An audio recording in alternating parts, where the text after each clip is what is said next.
नमस्ते जी। मेरा नाम पराग पाराशर है और मैं लॉ लर्नर्स 365 की टीम की तरफ से हूँ। मैं आपका मेंटोर एंड टीचर दोनों रहूँगा। राजस्थान एपीओ के लिए हम तैयारी करेंगे, साथ मिलकर करेंगे, जिससे कि हम इस पार से उस पार जा सकें, जो कि मेंस की सीढ़ी है। क्योंकि यहाँ पे इंटरव्यू नहीं है, तो एक बहुत अच्छा मौका है हमें एपीओ बनने का। सबसे पहले हम ये सोचते हैं कि एपीओ की डिमांड क्या है और उस हिसाब से क्वेश्चंस क्या आएंगे। ठीक है। लेकिन उससे पहले आप ये सोचेंगे कि ये कौन है और हमारी टीम क्या करती है। तो as a team we are bringing you the best talent of this country who have written mains as well as given interview. तो मैंने खुद ने UGC NET and JRF first attempt में निकाला। साथ में उसके मैंने अभी तक 8 मीन्स, जिसमें कि इम्प्लाइड है कि मैंने 8 प्री निकाले हैं, वहाँ 12-13 प्री भी दिए हैं, और साथ में मैंने 4 इंटरव्यूज दिए हैं। How ever I did not gate select.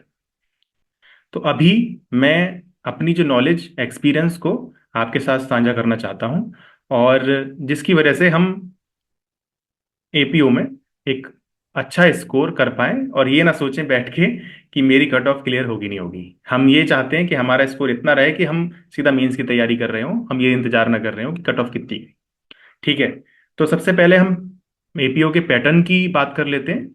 APO का जो एग्जाम है वो 100 मार्क्स का होने वाला है, जिसमें कि 70 मार्क्स का लॉ और 30 मार्क्स का इंग्लिश और हिंदी होगा। जिसमें सबसे बड़ी इंपॉर्टेंट बात है कि 1/3 नेगेटिव मार्किंग रहेगी, जो कि एक डिसाइसिव फैक्टर होगा। क्योंकि अगर हम श्योर नहीं है तो we are going to leave it. अगर हमने छोड़ दिया तो फिर कोई और हमसे आगे चला जाएगा। ठीक है। तो हमें इतना डीपली पढ़ाई करनी है, तो वो किसी भी एक्ट को हम लाइटली नहीं ले सकते। चाहे वो आर्म्स एक्ट हो, एक्साइज एक्ट हो, SC ST एक्ट हो, सबको हमें डीपली ही पढ़ना पड़ेगा। तो साथ में ये समझना जरूरी है कि 1/3 नेगेटिव है, सबसे पहला फैक्टर। दूसरा कि कितने क्वेश्चंस आ सकते हैं। तो मेरे जो टॉपिक्स हैं जो मुझे दिए गए हैं टीम की तरफ से, वो SC ST एक्ट के बारे में है, आर्म्स एक्ट के बारे में है, और मैं हिंदी को भी आपको पढ़ाऊंगा। अभी आज जो टॉपिक है वो SC ST एक्ट है, तो ये पहली क्लास होगी। साथ में मैं ऑलमोस्ट 4 क्लासेस ले सकता हूँ, जिसमें कि हम purpose, policy, objective of this act कि वो क्यों है, कॉन्स्टिट्यूशनली क्या उसकी वैलिडिटी है, और उसके साथ में फिर हम ये जानेंगे कि बेयर एक्ट में क्या सेक्शंस आते हैं। 1 से लेकर 9 तक है, सिलेबस में दे रखा है, जो कि हम उतना ही कवर करेंगे और डीपली कवर करेंगे। साथ में कि कैसे क्वेश्चंस बनते हैं, हमें यह भी ध्यान रखना होगा कि सिर्फ बेयर एक्ट बेस्ड नहीं पढ़नी है। अगर हम 5 क्वेश्चंस एक्सपेक्ट करते हैं SC ST एक्ट से, तो वहां पे लगभग लगभग 3 से 4 क्वेश्चंस तो बेयर एक्ट बेस्ड होने चाहिए, क्योंकि राजस्थान का पैटर्न ऐसा ही रहता है। और एक्सपेक्ट नहीं कर सकते एपीओ के एग्जाम में कि हम ज़्यादा प्रैक्टिकल हों। लेकिन हरियाणा एडीए ने और फिर अभी राजस्थान के प्री ने और भी अदर एग्जाम्स जो पैटर्न चेंज कर रहे हैं, तो थोड़ा सा माइंडसेट तो बदला है। तो हमको उसको भी ध्यान रखना पड़ेगा कि ऐसा नहीं है कि सिर्फ बेयर एक्ट पढ़ लिया। तो एडिशनली कुछ चीज़ें, जैसे कि बेयर एक्ट की लैंग्वेज लैंग्वेज में कैसे ट्विस्ट एंड टर्न कर सकते हैं वो लोग, और साथ में कुछ केस लॉज कि किस चीज पे किस केस लॉ को अप्लाई कर सकते हैं। लैंडमार्क केसेस भी होंगे और रीसेंट केसेस भी होंगे, तो वो मैं आपको पूरी तरीके से दूंगा। तो अभी के लिए वैसे तो हम प्री की तैयारी कर रहे हैं, लेकिन साथ में जो भी है हम थोड़ा मेंस का भी समझ सकते हैं, क्योंकि प्री अब बहुत रेस्ट्रिक्टेड नहीं रहा है।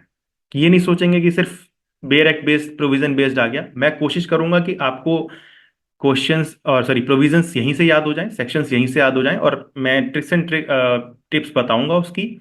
क्योंकि मैंने खुद ने अलग अलग तरीके के एक्ट्स खुद पढ़े हैं और उनको याद करने की कोशिश भी की है, और उसमें सक्सेसफुल भी रहा हूं। तो आपके लिए बहुत अच्छा रहेगा जो कि आप ये वीडियो आगे कंटिन्यू करते हैं। ये हमारी एक सीरीज है। आपको पसंद आए तो आप आगे बढ़िए। ठीक है। तो सबसे पहले हम अपने SC ST एक्ट को सोच लेते हैं कि वहां से 4 से 5 क्वेश्चंस बन सकते हैं, क्योंकि 40 से 42 क्वेश्चंस आपके मेन सब्जेक्ट से आएंगे, जो कि आईपीसी, सीआरपीसी और एविडेंस है। और उसके बाद जो क्वेश्चंस हैं वो 5 से 6 भी मान सकते हैं, क्योंकि जो छोटे एक्ट्स हैं जो कि चीटिंग वाले हो गए या फिर प्रोहिबिशन ऑफ ऑफेंडर्स एक्ट हो गए, वहां से हो सकता है थोड़ा सा कम आए। ठीक है।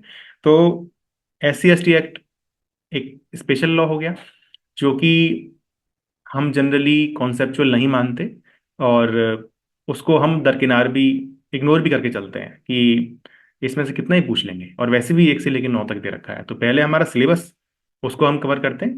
तो पहले हम सिलेबस में अभी तो हमारा इसमें काम नहीं है, इंडियन पिनल कोड वो अलग फैकल्टीज कराएंगे, अच्छे से कराएंगे। फिर उसके बाद हम बात करते हैं SC ST एक्ट की, जो कि आज हम पढ़ने वाले हैं, और उसके बाद आई थिंक 2 से 3 क्लासेस और लगेंगी, क्योंकि मैं डिटेल में पढ़ाना चाहता हूँ कि कोई भी टॉपिक, कोई भी प्रोविजन अनकवर्ड ना रह जाए। क्योंकि उसका रीजन इतना सा है कि अब अनएक्सपेक्टेड एग्जाम्स हो गए। लास्ट पैटर्न देखें, हम ये भी नहीं सोच सकते कि राजस्थान में भी ऐसा हो सकता है। ठीक है, डायरेक्ट क्वेश्चन पूछ सकते हैं, डायरेक्ट क्वेश्चन सब पूछेंगे ही ऑब्वियसली, लेकिन मैं ये मानता हूँ कि 1 2 क्वेश्चन ऐसे आएंगे जो कॉन्सेप्चुअल हो सकते हैं, जो लैंडमार्क केस या फिर जो रिसेंट केसेस पे हो सकते हैं, जो कि आपको एज देंगे। क्योंकि बहुत कंपटीशन टफ है, 49 सीट्स हैं जनरल की स्पेशली, और 180 170 के आसपास टोटल सीट्स हैं, आई एम नॉट श्योर। तो वो बहुत इंपॉर्टेंट हो जाता है कि हम बारीकी भी देखें, और 9 सेक्शंस हैं, उसको हम अगर बारीकी से पढ़ लेंगे तो we will be confident enough कि सारा कवर कर रहे हैं। ठीक है। तो अब हम यहाँ पे आते हैं सबसे पहले SC ST एक्ट के, कि क्या बाइफरकेशन है। तो पहले, एज एवरी एक्ट हैज, कि प्रिलिमिनरी 1 और 2, 1 में उसकी डेट दे रखी होगी, फिर उसके बारे में उसके एनफोर्समेंट डेट हो गया, उसका शॉर्ट टाइटल एंड कमेंसमेंट हो गया, और अगर कुछ और छोटी मोटी चीजें हो सकती हैं वो दे देते हैं। साथ में सेकंड होता है डेफिनेशंस। मोस्टली एक्ट्स जो हैं वो डेफिनेशन क्लॉज देते हैं सेकंड में। तो यहाँ पे भी ऐसा ही है, जो कि जनरली जो सेकंड जो होता है डेफिनेशन क्लॉज, वो अल्फाबेटिकल ऑर्डर में होता है। अगर हम आज इसमें भी देखें, अभी हम एक्ट को खोलेंगे, तो पहले हम ये देख लेते हैं कि फर्स्ट और सेकंड कुछ सेक्शन जो हैं वो कमेंसमेंट की बात करता है, दूसरा बात करता है डेफिनेशंस की। डेफिनेशंस बहुत इंपॉर्टेंट है, उनके सब सेक्शंस भी बहुत इंपॉर्टेंट हो जाते हैं, और यहाँ से सवाल बन जाता है, एटलीस्ट एक तो सवाल बन जाता है अगर वो बिल्कुल थ्योरेटिकल जाएंगे तो। ठीक है। तो इसलिए हमारी वो ड्यूटी बनती है कि हम उसे भी याद करके चलें। फिर उसके बाद है कि एट्रोसिटीज। एट्रोसिटीज क्या होती है? प्रताड़ना। ठीक है। क्योंकि डेप्रिवेशन बहुत टाइम से होता हुआ आ रहा है, SCs का, STs का, और जो भी पिछड़े वर्ग हैं उनका, जब उनको उतनी अपॉर्चुनिटी नहीं मिलती है, या फिर उनकी आज भी अलग अलग तरीके से उनको डिस्क्रिमिनेट किया जाता है, तो हम उनको अपलिफ्ट करने के लिए एक तरीका देते हैं, जिससे कि वो भी और कास्ट या फिर और सेक्शंस के साथ खड़े हो सकें। ठीक है। अब जब हम दूसरी तरफ बात करते हैं रिजर्वेशन की, अ, अभी I think purpose and policy और ऑब्जेक्टिव में बात करना सही रहेगा इसके बारे में, तो हम उसके बारे में बात करेंगे। अभी हम ये देख लेते हैं कि एट्रोसिटीज में सेक्शंस क्या क्या हैं। तो सेक्शंस 3 और 9 है, 3 से लेकर 9 तक। उसमें मेनली 3 4 5 में पनिशमेंट आ जाती है। ठीक है। 3 में जो नॉर्मल SC ST नहीं है, उन वो कमिट करते हैं, वो एक्यूज बनते हैं उसमें। और विक्टिम कौन रहेगा? विक्टिम तो ऑब्वियसली SCs और STs ही रहेंगे। दूसरे में आ जाता है neglection of duty by public officers. ठीक है। तो वो आ गया सेक्शन 4। 5 में आ गया एनहेंस्ड पनिशमेंट, अगर वो किसी वजह से सेकंड कन्विक्शन होता है या फिर कुछ और फैक्टर्स होते हैं, उसमें से एनहेंस्ड पनिशमेंट भी हो जाती है, जो कि सेक्शन 3 के साथ या 4 के साथ एडिशन में होती है। फिर 6 7 8 9 ये सब हो गए आपके अलग अलग तरीके से एडिशनल। जैसे कि मैं इसकी बात करूं, फोर फीचर वाले की बात करूं, तो वो सेक्शन 7 आ जाता है, वो भी पेनल्टी का ही पार्ट है। तो हम जो 3 4 5 7 एक साथ पढ़ेंगे, और 6 8 9 जो कि एक स्पेशल सेक्शंस हो गए, प्रोविजंस हो गए, उनको अलग पढ़ेंगे।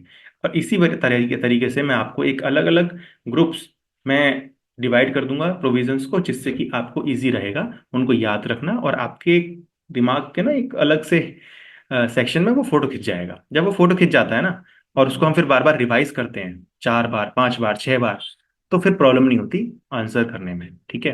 तो मुझे लगता है कि अगर आपको आंसर या फिर एमसीक्यू पैटर्न बेस्ड को एग्जाम्स हैं, अगर वो निकालने हैं, तो उसका सिंपल सा तरीका है कि अलग अलग सेक्शंस बनाइए। जैसे कि अगर हम बात करें आईपीसी की, 1 से लेके 511, ठीक है, आईपीसी में लेकिन अलग अलग चैप्टर 23 हैं, ठीक है। तो जब 23 चैप्टर्स आ जाते हैं तो वहां पे एक चैप्टर को एक टाइम पे उठाएंगे तो हमें याद हो जाएगा। अगर हम चैप्टर 16 की बात करें, 299 से लेके 376, तो वहां पे सिर्फ उतना ही याद करते हैं, 377 सॉरी, वहीं पर उतना ही याद करते हैं। उसके बाद ना इधर देखते, ना 379 देखते, ना हम 112 देखते, 113 देखते, तो उतना हमारे दिमाग में वो चैप्टर खुलता है। तो इसीलिए हमको, हम इस तरीके से ही, ये कोई भी एक्ट हो उसको इस तरीके से ही पढ़ेंगे कि दो चैप्टर हो गए, चैप्टर 1 प्रिलिमिनरी, दूसरा हो गया chapter 2 atrocities, offence of atrocities, और उसमें भी हम अलग अलग सेक्शंस बना लेंगे कि 3, 4, 5 और 7 वो पेनल्टी वाले हो गए, और 8, 6, 8 और 9 वो आपके अलग स्पेशल सेक्शंस हो गए, जो कि हमारे दिमाग में हम जब रिवाइज करेंगे तो वो बस जाएगा, ठीक है।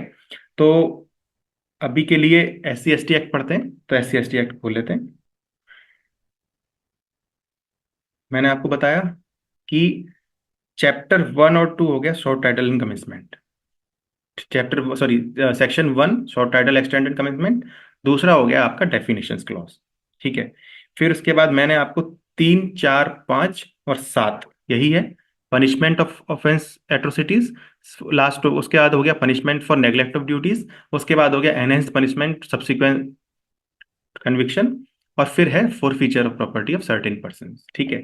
तो ये एक हम अलग से कैटेगरी बनाएंगे, ये 3, 4, 5, 7, और इसके बाद 6, 8, 9 की अलग कैटेगरी बनाएंगे, ठीक है। इससे क्या होता है कि एक ना दिमाग में सेक्शन बन जाते हैं, जो कि मैंने आपको भी बताया, ठीक है। अभी इससे आगे कंटिन्यूस करने से पहले, सबसे पहले हम ये जान लेते हैं कि SC ST एक्ट है ही क्यों, ठीक है। क्योंकि अगर हमने किसी एक्ट का बैकग्राउंड जान लिया ना, तो फिर हमारे लिए कोई दिक्कत नहीं होती। बैकग्राउंड क्या होता है कि कोई भी प्रोविजन है, ऐसा तो नहीं था कि हमने सोचा और बना दिया, कोई ना कोई उसके रीजन होते हैं, क्योंकि law is a common sense, और वो सोसाइटी का जो परसेप्शन होता है, जो जो भी वो देखते हैं सोसाइटी में, और उसकी वजह से लॉ उसको पनिश करता है और इवेंचुअली उसको खत्म करने की कोशिश करता है, क्योंकि हम अपने हाथ में लॉ नहीं ले सकते, एक स्टेट की ड्यूटी है उस लॉ को अप्लाई करने की। तो सबसे पहले हम देखते हैं बैकग्राउंड। अब हमें ये पता है कि एंशियंट टाइम से ही 4 वर्ग बनाए गए थे। अगर हम अपने माइथोलॉजिकल स्क्रिप्चर्स पढ़ें, तो वहां पर 4 वर्ग बनाए गए, ब्राह्मण, वैश्य, क्षत्रिय, शूद्र, ठीक है। तो जो शूद्र वर्ग था ना, उसको ऐसा माना जाता है कि उनके कर्मों के हिसाब से जैसा वो काम करते थे, उस तरीके से उनको उस कैटेगरी में डाला गया, ठीक है। और लेकिन यह ये जो चीज हुई है वो हुई है आपके एंशियंट टाइम में, उसको तो हम बदल नहीं सकते आज की डेट में। लेकिन जब से हम 1947 में, हमारा आज़ादी का जो लक्ष्य था वो सबका अपना अलग अलग था। तो जो SCs और STs का लक्ष्य था वो था कि हम भी मुख्य धारा से जुड़ सकें। जब जुड़ सकें तो उनके ऊपर जो अत्याचार ऑलरेडी गांवों में या फिर शहरों में भी हो रहे थे उस समय, तो वो हो रहे थे, तो उनको हटाना था। क्योंकि भाई वो भी व्यक्ति हैं, उनको भी राइट टू लाइफ उतना ही दिया जाएगा जितना दूसरे को दिया जाएगा। क्योंकि आर्टिकल 14 तो इक्वेलिटी की बात करता है, इक्वेलिटी में ऐसा तो नहीं है कि इसको जीवन का अधिकार थोड़ा कम है, उसको जीवन का अधिकार थोड़ा ज्यादा है, ठीक है। तो ये बहुत इंपॉर्टेंट हो जाता है कि उनको भी जो फ्रीडम का मीनिंग था वो यही था कि उनके ऊपर से डिस्क्रिमिनेशन, उनके ऊपर जो प्रताड़ना हो रही थी, डेप्रिवेशन हो रही थी, उसको हम हटाएं, ठीक है। तो इसलिए जब धीरे धीरे स्टेट इस बात को ले कैपेबल हुआ, क्योंकि ये सोशलिज्म का पार्ट था SCs और ST एक्ट, ठीक है। तो जब वो धीरे धीरे धीरे धीरे उस एक्ट को एनफोर्स करने के लिए कैपेबल हुआ, तब 1989 में SC और ST एक्ट आया। SC ST एक्ट में क्या हुआ कि हमने ये सोचा था कि उससे पहले कि धीरे धीरे प्रताड़नाएं, ये जो डेप्रिवेशन है, ये कम हो जाएगा, लेकिन ऐसा कुछ हुआ नहीं, क्योंकि ये कल्चर में और सोसाइटी में एक स्ट्रक्चर में इनबिल्ट था कि उस वर्ग को दबाया जाए, उस वर्ग से गलत गलत काम कराए जाएं। गलत गलत कामों में सेक्शन 3 में उनमें एट्रोसिटीज किस किस लेवल की होती हैं वो भी दिखाई गई है। और हम अब आज भी पढ़ते हैं कि दलितों के साथ कई बार कितना बुरा बुरा होता है, कि उनके घर पे मलमूत्र फेंक दिया जाता है, या फिर उनको पानी तक भी नहीं पीने दिया जा सकता है जाता है, या फिर किसी वो गांव में कोई कुआं है उससे पानी नहीं ले सकते, वो लोग नीचे बैठे रहते हैं। तो ये सब शहरों में तो खत्म हो गया, मान लिया, ठीक है, अभी भी है बहुत जगह पर खत्म हो गया मान लिया, क्योंकि वहां पे दिखती हैं चीजें, वहां पे लोगों के पास आवाज है। लेकिन गांव में अभी भी वैसा का वैसा हाल है ज्यादातर जगहों पे। वहां पे अभी भी उन लोगों को दबाया जा रहा है, कुचला जा रहा है। तो इसीलिए हम जब रिजर्वेशन की बात करते हैं तो वहां पे जब तक ये खत्म नहीं होगा तब तक रिजर्वेशन खत्म नहीं होगा। रिजर्वेशन ठीक है, अभी एक एंटी मेरिटोरियस बोला जाता है, लेकिन हम इस पे नहीं जाते इतना डीपली। तो हम ये समझते हैं कि क्यों SC ST एक्ट बोला गया। आर्टिकल 14 जो है, आर्टिकल 14 राइट टू इक्वेलिटी की बात करता है, तो हम वहां भी ये भी सोचते हैं कि जब इक्वेलिटी है तो फिर सबके लिए बराबर है, तो ये सिर्फ SCs और STs के लिए ही एक्ट क्यों बनाया गया, ये सब पे एप्लीकेबल क्यों नहीं है। तो वहां पे भी रीजनेबल क्लासिफिकेशन नाम की चीज बनाई बनाई गई ऑनरेबल सुप्रीम कोर्ट द्वारा, ठीक है। तो जब रीजनेबल क्लासिफिकेशन को टेस्ट करने के लिए जो इंटेलिजिबल डिफरेंसिया होता है, उसको टेस्ट करने के लिए एक छोटा सा टेस्ट है, सिंपल, कि पहले ये देखा जाएगा कि क्या हो रहा है, उसका क्या पर्पस था, और फाइनली जो लॉ लाया गया है क्या वो उस पर्पस को सॉल्व कर रहा है, और इवेंचुअली हम क्या उस जो भी एक कैटेगरी बनाई गई है, क्योंकि दो तरह की कैटेगरी होती है, एक होती है इंक्लूसिव, अंडर इंक्लूसिव और ओवर इंक्लूसिव, ठीक है। तो इसमें क्या हुआ, इसमें हुआ अंडर इंक्लूसिव कि कुछ लोगों को ही लिया गया, ठीक है। क्योंकि इक्वेलिटी में क्या, इक्वेलिटी का मतलब सिंपल सा समझिए कि इक्वेलिटी का मतलब होता है कि सब लोगों को बराबर बराबर बांटा जाए, ठीक है, बराबर बराबर चीजें रखी जाएं। लेकिन यहीं पर स्टेट का वो भी आता है कि भाई अगर हम बराबर जब बांटा जाए ना, जब लोग बराबर हों, अभी क्या है, अभी अगर हम उन तीन कैटेगरीज की बात करें, ब्राह्मण, वैश्य और क्षत्रिय, वो तो ऊपर है, ये शूद्र नीचे हैं, तो हम इनको इक्वेलिटी में कैसे चीजें बराबर बांट सकते हैं, एटलीस्ट उनको बराबर तो लेके आए, एटलीस्ट उनके बराबर तो लेके आए। तो उसको बराबर को लाने के लिए जो उनके ऊपर प्रताड़ना हो रही है उसको, इसके लिए अगर हम उन पे भी अप्लाई कर देते हैं तो उनके साथ तो प्रताड़ना हो ही नहीं रही है। तो यहाँ पे प्रताड़ना किसके साथ हो रही है, SCs और STs के साथ। तो इसीलिए उनके लिए स्पेसिफिक लॉ बनाया गया, ठीक है। तो जब वो लॉ बनाया गया तो उसलिए वो रीजनेबल क्लासिफिकेशन है। क्यों रीजनेबल है, रीजनेबल क्लासिफिकेशन इस वजह से है कि एक पर्पस सॉल्व कर रहा है। पर्पस क्या है, वो है सोशलिज्म, कि उन लोगों को भी मुख्य धारा से जोड़ा जाए, ठीक है। तो इसीलिए आर्टिकल 14 के अगेंस्ट ये है ही नहीं, और उसी में से उसको निकाला गया है, ठीक है, आर्टिकल 14 से। क्योंकि बराबर जब सब, इक्वेलिटी का मतलब हमें प्रैक्टिकली भी तो लाना है। इक्वेलिटी जब ये बराबर आ जाएंगे सब लोग, तब जाके वो SCs और STs को स्पेशल प्रोविजंस नहीं दिए जाएंगे। तो अभी तक वो बराबर ना आए हैं, और मुझे लगता भी नहीं अगले 10-15 साल हम ऐसी सोसाइटी बना पा रहे हैं कि पहुंच पाएंगे, ठीक है। वो एक ओपिनियन हो गया अपना। तो अभी के लिए हमने ये समझ लिया कि SCs और ST एक्ट क्यों आया, ठीक है। अब इसके अंदर ज्यादा डीप लें उसमें ना जाते हुए हम ये समझ लें कि सबसे पहले कि जो उसका प्रिएम्बल है, अब हम सीधे सेक्शन पे आते हैं अब, क्योंकि वो जब ज्यादा ऑब्जेक्टिव पढ़ेंगे या फिर उसके पर्पस पॉलिसी में जाएंगे, वो कहीं ना कहीं मेंस का पार्ट हो जाता है, क्योंकि वहां पे वो पूछ सकते हैं कि what is the objective of SC/ST act, और why does not that SC/ST act include other castes और सेक्शंस, ठीक है। तो वो इंपॉर्टेंट हो जाता है। लेकिन यहाँ पे जो है, प्री में ये सब चीजें नहीं पूछी जाएंगी। प्री में बस इतना पूछ सकते हैं कि SC/ST एक्ट कौन से ईयर में आया, फिर उसके बाद कौन सा कब वो लागू हुआ, क्या उसका एक, अगर सिंपल लाइन में पूछ लेंगे ऑब्जेक्ट क्या हुआ होगा, क्या वो आर्टिकल 14 के अगेंस्ट है, तो ये सब चीज अगर पूछना चाहें तो वो पूछ सकते हैं, लेकिन उम्मीद कम है थोड़ी, ठीक है। तो लेकिन हमने अगर इसका बैकग्राउंड समझ लिया ना, तो अब हमें प्रोविजन समझने में बहुत आसानी हो जाएगी। मैंने आपको बता दिया क्या क्या होता था, और क्यों उसको आर्टिकल 14 के अगेंस्ट, अगेंस्ट तो नहीं कह सकता उसको, इनफैक्ट आर्टिकल 14 के जो पॉजिटिव असर्शंस हैं कि इक्वेलिटी में रखा जाए सबको, तो वो उसी का पार्ट है SC/ST एक्ट।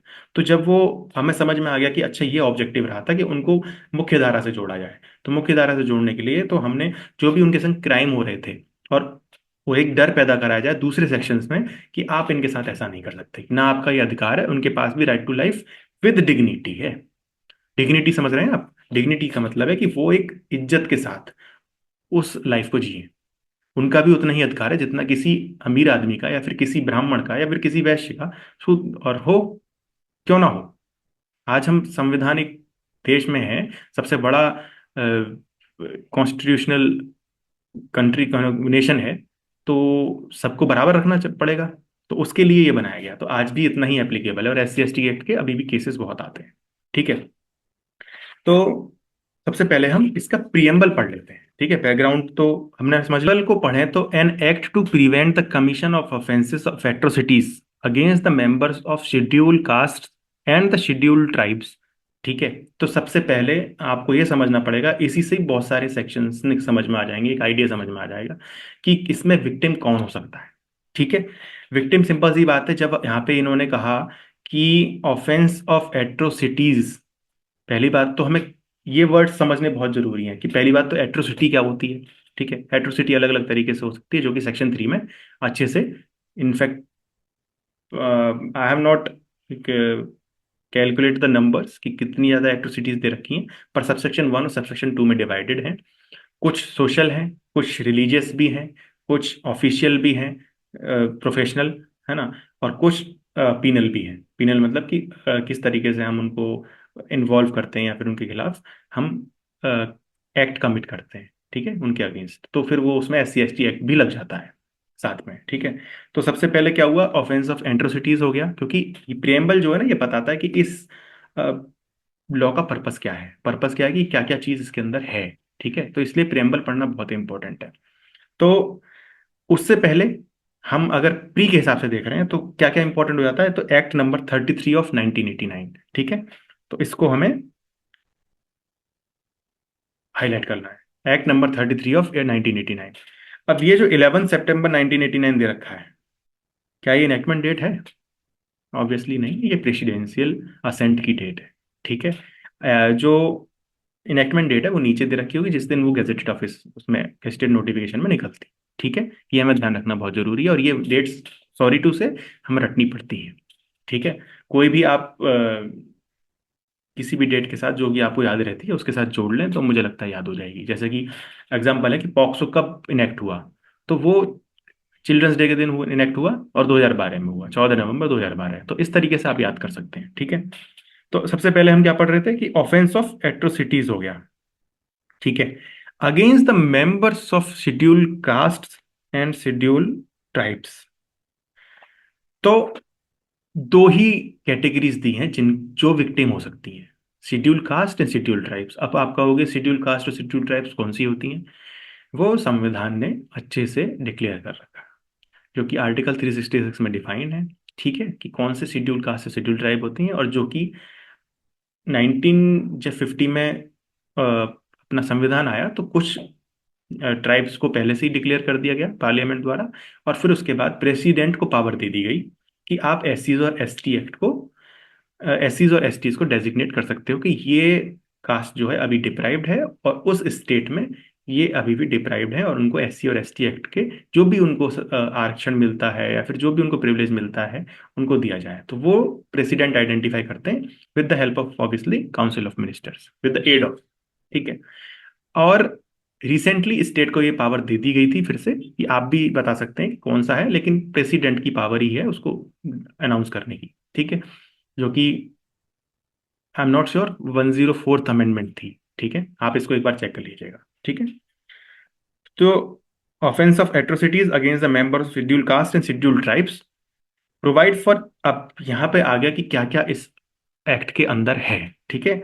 तो ये है special courts, exclusive special courts, मतलब उन्हीं के लिए, या तो कुछ कोर्ट ऑफ सेशंस जो होते हैं उनको स्पेशल कोड बना दिया कि आप ऑफेंस ऑफ SCs और STs को देखेंगे, और या फिर specially SC ST act code बना दिए, जो कि फास्ट ट्रैक कोर्ट। अगर मैं किसी अभी रिसेंटली एक कोर्ट में गया था तो उसमें SC ST न्यायालय था। ठीक है। तो उसे उन्हें फास्ट ट्रैक कोर्ट भी कहते हैं। ठीक है। तो वहां पे ज्यादा आते होंगे ये इसके केसेस, तो इसलिए उसको स्पेशली बना दिया गया, है ना। तो ये हो गया। और for the trial of offences for the relief and rehabilitation of the victim of such offences matters connected. तो यहाँ पे और क्या तीन चीजें इंपॉर्टेंट हो गई,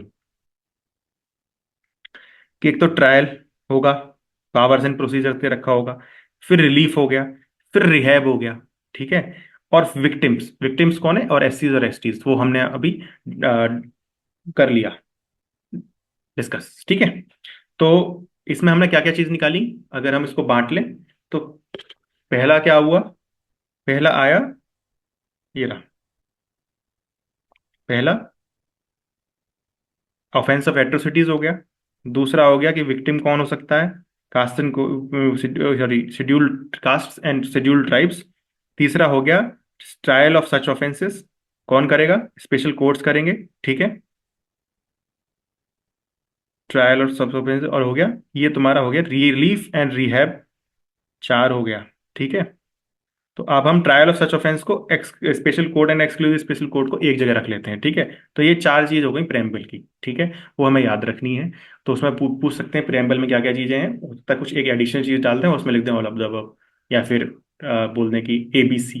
ऐसा क्वेश्चन आ सकते हैं, कोई बड़ी बात नहीं है, चांसेस कम है, पर हमें तैयार रहना पड़ेगा, क्योंकि मौका एक ही मिलता है जीवन में किसी भी पेपर के लिए, और हम उसके लिए ऐसा नहीं होता कि ये सोच लें कि ये वाला सवाल नहीं आएगा, फिर हम तैयार नहीं। ठीक है, तो ये हो गया। फिर तो 40th ईयर ये तो इतना इंपॉर्टेंट नहीं होता। फिर सबसे बड़ा इंपॉर्टेंट सवाल है short title commitment, this act में be called the schedule caste and schedule tribes prevention of atrocities act 1989। ठीक है, तो सिर्फ SC ST एक्ट नहीं है, इसका साथ में प्रिवेंशन ऑफ एट्रोसिटीज भी है, जो कि मेन फोकस है।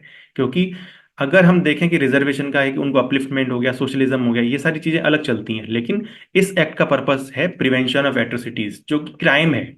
आप अगर किसी को गाली देंगे उसके नाम लेके, ठीक है, तो वो क्राइम नहीं हुआ क्या? क्या उसका डेप्रीवेशन नहीं हुआ राइट का? क्या हम किसी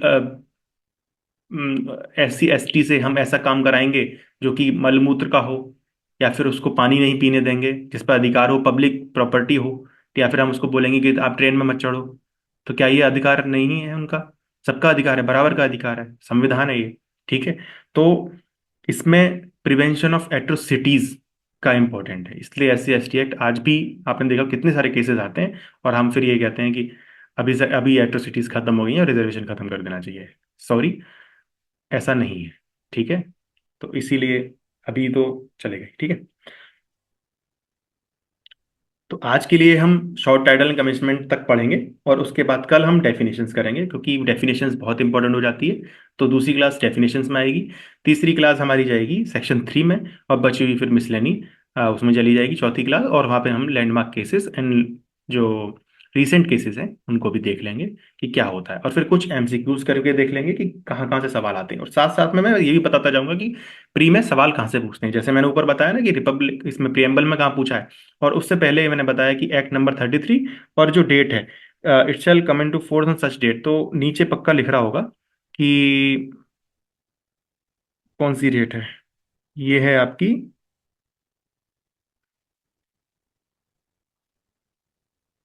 30 जनवरी 1990, ये आपको दे रखा है यहाँ पे, 30 जनवरी 1990 वो नीचे। ठीक है, तो ये हुई इनेक्टमेंट डेट, और वो होगी प्रेसिडेंशियल असेंट डेट। ठीक है, अब हम चलते हैं ऊपर, पहले चलते हैं शॉर्ट टाइटल एंड कमेंसमेंट पे। ठीक है, तो ये हमने पढ़ लिया पहला कि क्या है एक्ट का नाम। फिर उसके बाद इस it extends to whole of India, तो हम पता है 2019 में आर्टिकल 370 हट गया, तो जम्मू कश्मीर पे भी लग जाएगा, अभी सिंपल। और फिर उसके बाद आएगा it shall come into force on the such date, जो कि हमने देखा कितनी है, मैं भूल गया, सॉरी, दैट इज 30 जनवरी 1990।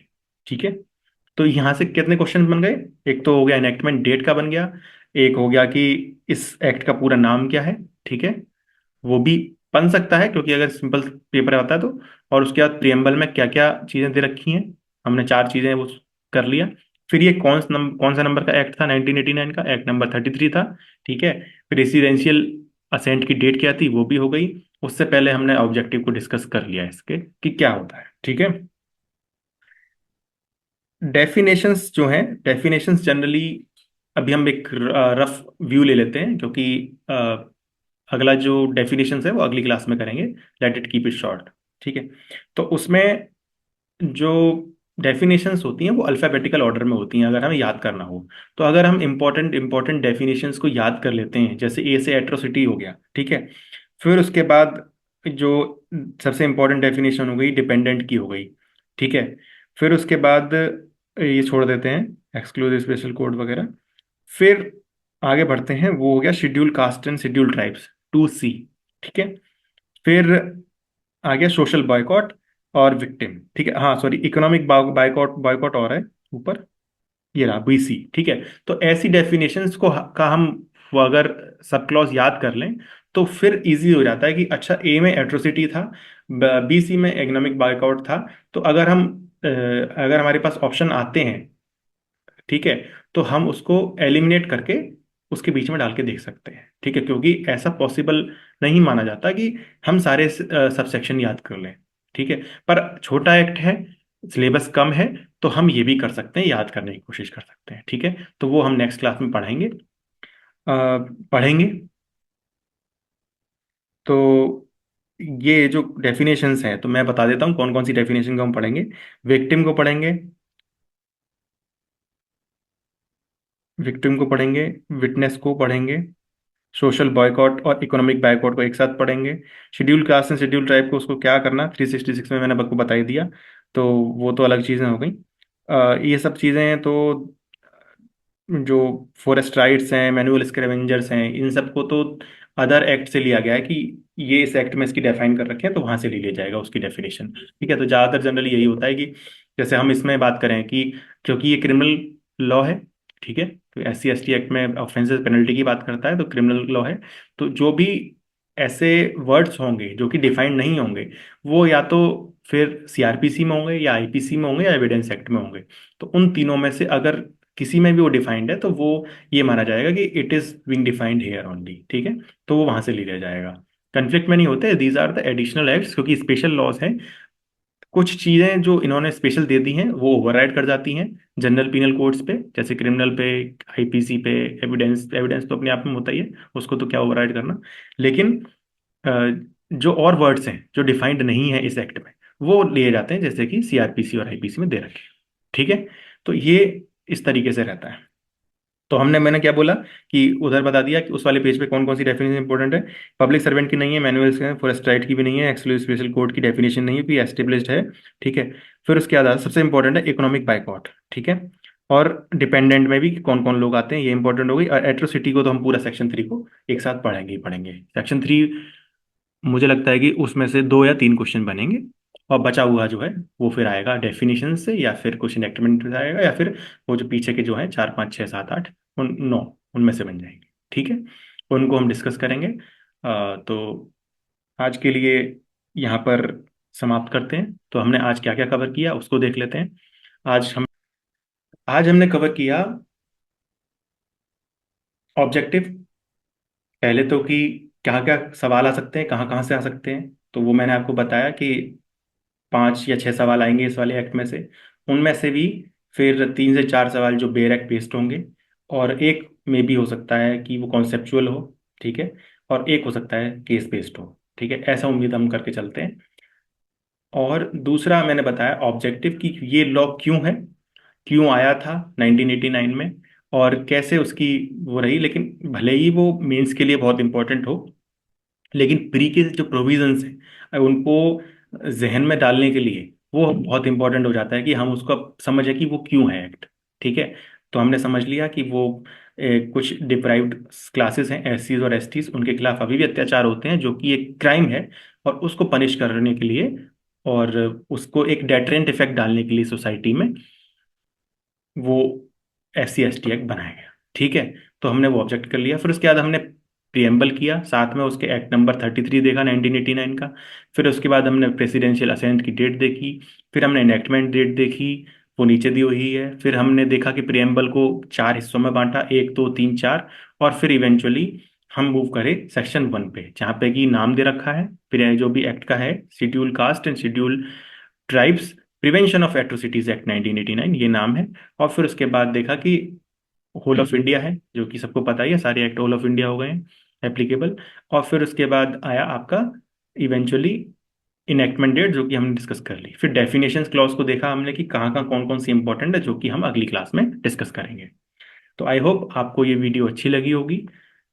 बहुत अच्छे से डिस्कस करेंगे schedule caste and schedule tribes act को, क्योंकि ये आपको आपकी नैया पार लगा सकता है, आपको मेंस दिलवा सकता है। दूसरा, ये जो लॉज होते हैं ये कॉन्सेप्चुअली इतने डीप नहीं होते, क्योंकि ये सेम सीआरपीसी और आईपीसी पे बेस्ड होते हैं। तो इसमें ऐसा कुछ नहीं होता कि ज़्यादा समझाने लायक हो, लेकिन हम ऐसी ट्रिप्स एंड ट्रिक्स डिस्कस करेंगे जिससे कि बहुत इजी हो जाएगा याद करना, और एक इजीनेस रहेगी आपको ये एक्ट कवर करने में। क्योंकि अभी अगर हमने ये समझ लिया 1 से लेकर 9 तक, तो फिर उसके बाद रिवीजन के लिए बहुत आसानी रहेगी। अगर हम इसको सेम उसी तरीके से, जो मैं आपको तरीका बताऊंगा इस एक्ट को पढ़ने का, अगर उसको कर लेंगे 4 या 5 बार रिवाइज, तो फिर मुझे लगता नहीं कि कोई प्रॉब्लम होगी। मुझे लगता है कि 5 में से 5 स्कोर करेंगे अपने लोग। ठीक है, तो अगली क्लास में मिलते हैं। तब तक के लिए धन्यवाद। नमस्ते।